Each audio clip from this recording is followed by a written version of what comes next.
Every day, we're pulled in two directions, toward fear or toward love.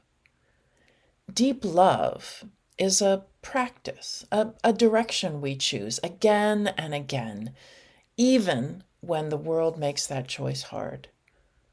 Love matters more than ever when cruelty is loud and staying human takes intention.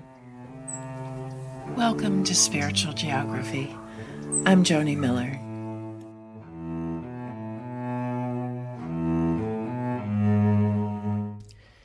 It's been a troubling and chaotic year. Fear has been loud, anxiety has been persistent, and many of us have felt unmoored, unsure which way is forward, and unsure who or what we can trust. And yet, something else has been happening too. In the midst of all this uncertainty, people have been finding one another. New communities have formed, new friendships have taken root, and many of us have been digging more deeply into what truly matters, what we want our lives to stand for, even when the world feels unstable. Love sits at the center of everything I do. Every episode I create eventually comes back to love, not as sentimentality or spiritual bypassing, but love as a force that shapes how we live. We grow by learning how to love ourselves through healing, honesty, and self-forgiveness. We widen our circle of care by learning how to love others through curiosity, acceptance, and courage. And we expand beyond ourselves by staying in relationship with that which is transcendent, whether we encounter that through nature, faith traditions, or quiet moments of reflection. Love becomes the connective tissue, the force that holds us together as people, as families, and as a society. Over the next few weeks, I'm weaving together several earlier episodes around shared themes. These reflections aren't meant to repeat old ground, but to let patterns emerge. This first theme is love, not an abstract version of love, but love as a practice, the way we live our lives, especially when our love and our resolve is tested. One of the ideas I return to again and again this year is deceptively simple. Every decision we make moves us in one of two directions, toward love or toward fear. Fear contracts us. Love expands us. We can feel that truth in our bodies. Fear tightens the chest, shortens the breath, narrows the world. Love does the opposite. It opens, softens, and widens our sense of what's possible. But knowing this intellectually doesn't make choosing love easy, especially when fear is loud. In the episode Choosing Love When Fear is Louder, I explored this through the story of the Greensboro Four. Four young men who sat down at a segregated lunch counter in 1960 and refused to leave. Their choice wasn't loud or dramatic, it was quiet and extraordinarily brave. They stayed when fear told them to run. Love is not passive. Love is often the decision to stay present, to remain open, even when everything in us wants to run away and hide. Love begins as an inner choice, and that choice matters, even if it feels small, because that choice sets our direction. We can move in the direction of love. But love doesn't stop with personal courage.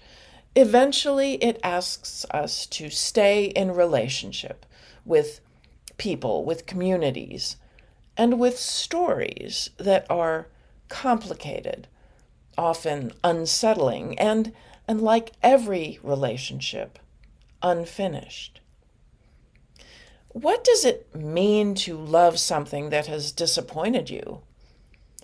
In the episode, Why I Still Love America, but I Don't Like Her Much Right Now, I asked whether it's possible to love this country while still seeing her flaws and her shortcomings clearly.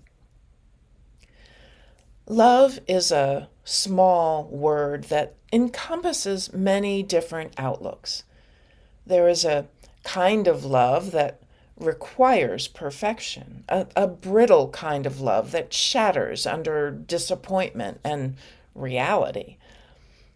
And then there's a deeper, more durable love, a love that can hold grief and hope at the same time. The kind of love that tells the truth without walking away. That kind of love doesn't confuse critique with betrayal. It understands that calling something to grow is not a failure of love, it's an expression of it. We know this instinctively in our closest relationships. We don't love our children, partners, or friends only when they get everything right. We love them through their growing edges. Mature love stays in the room. It reaches for what could be. If love were only about good intentions, this would all be so much easier. But one of the hardest truths is this: the line between love and cruelty does not run between good people and bad people. It runs through each one of us. History and psychology both tell us this. Ordinary people, people who believed they were decent and moral, have participated in extraordinary harm when obedience, fear, or belonging demanded it. That realization is unsettling, and it should be. But it also gives us critical awareness so we don't fall into that trap. If we are shaped by our environments, then love must become a practice, not just a value we claim, but something we actively cultivate. A simple practice I shared in the episode, The Darkness Within Us and the Light We Choose, is powerful. Silently say, just like me, when we encounter another person. This person wants to feel safe, just like me. This person wants to belong, just like me. This person has loved and lost, just like me. That small shift interrupts the reflex to dehumanize. It strengthens our capacity for compassion before we're tested. Love, in this sense, is discipline. We prepare for the times we're tested. We can choose again and again which parts of ourselves we're willing to feed, which parts we want to strengthen.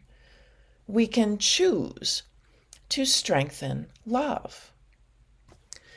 Eventually, though, love compels us to act from love, even when it's uncomfortable.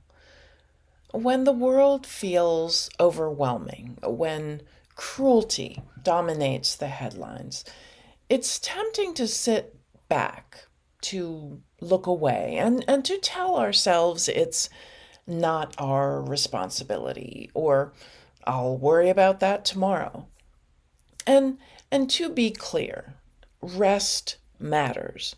There's a real rhythm to staying awake without burning out. Even the ocean rises and recedes. But love was never meant to stay seated forever. Authentic spirituality isn't merely comfort or insight. At some point, spirituality asks something of us. It asks us to stand up, to let our values move through our bodies and into the world. That doesn't mean doing everything, but it does mean doing something, even when that something feels small. Speaking when silence would be easier, correcting a story that dehumanizes, offering time, resources, protection, or presence. Love becomes real when it risks inconvenience, when it shows up imperfectly, when it insists that someone else's dignity matters.